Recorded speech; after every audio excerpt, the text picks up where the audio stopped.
You tap your card for $100 of groceries. The store does not get $100. It gets about $98. Roughly $2 is skimmed off the top of that sale before the merchant ever sees it, and that skim is the entire reason the card in your pocket exists. It pays for the plastic, the rails, and the airline miles you think of as free. Follow those $2 and the rest falls into place. Every swipe moves through 4 players and a hub: you, the card holder, the merchant who wants to get paid, the merchant's bank, the acquirer, which signs the store up and routes the transaction, and your bank, the issuer, which put the card in your hand and bills you later. In the middle sits the network, Visa or MasterCard, the rails that connect your bank to the store's bank and write the rulebook. Watch the bite split. Out of that roughly $2, the largest piece, the interchange fee, goes to the issuer, your bank. A thin slice goes to the network for running the rails. Another slice goes to the acquirer for its service. 3 different companies, 3 different cuts, 1 purchase.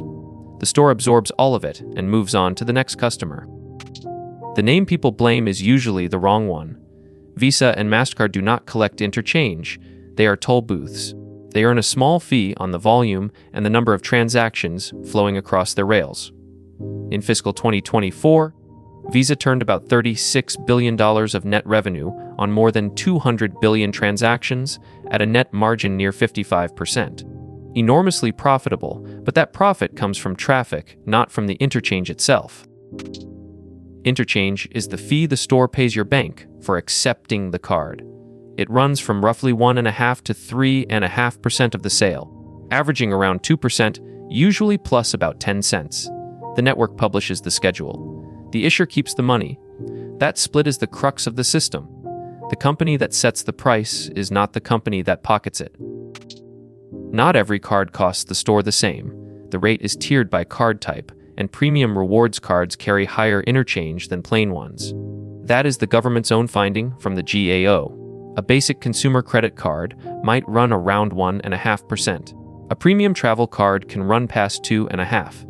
The fancier the metal card, the more your coffee shop loses on the pour. Add the layers together, and you get the merchant discount rate the all-in cut the store actually pays. Interchange to your bank, the largest layer, the network's assessment, the acquirer's markup. On a $100 rewards card sale, the merchant nets somewhere around $97.50. Small shops, with the least bargaining power, pay the most because they cannot negotiate the way a national chain can. Here is where it reaches everyone. A store cannot easily charge card customers one price and cash customers another. It does the simple thing and bakes the swipe cost into the shelf price for all of us. The sticker on the shelf already carries the cost of accepting cards, whether you pay with a platinum card or a $5 bill. Picture 2 checkout lines paying the same posted price. One customer pays cash, one pays with a premium rewards card. Both are charged the price that already includes the swipe fee, but only one of them walks away with miles. The cost is shared by everyone in line. The reward lands with the premium card holder. Money curves from the checkout up toward the frequent flyer account. Economists have tried to size that flow. In a 2010 model from the Boston Fed, each cash-using household paid, on average, about $149 a year into the card system, while each card-using household received about $1,133. These are calibrations from a model, not a receipt in your mailbox, but the direction is the point on net. Money moves from cash users to card users.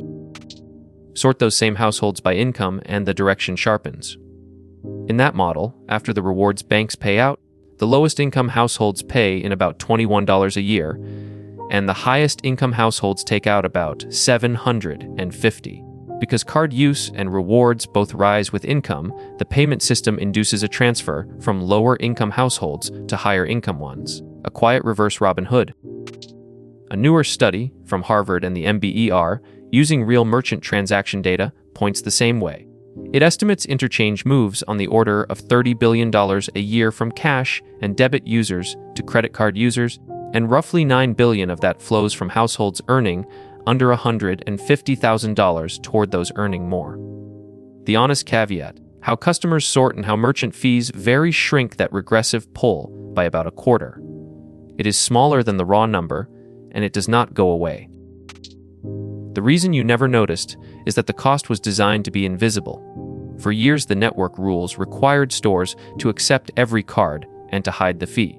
No surcharge, no separate price for an expensive card. A settlement in the antitrust fight cracked that open in 2013, letting merchants surcharge credit up to about 3% with limits. That is why the little card fee line is now starting to appear at checkout where it used to be silent. Regulators did step in on one side.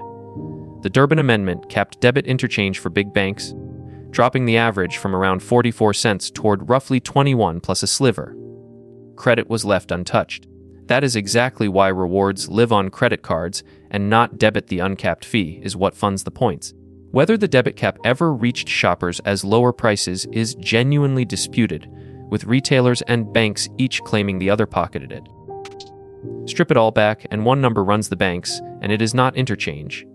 According to the CFPB, the single largest source of card revenue is interest on balances people carry month to month.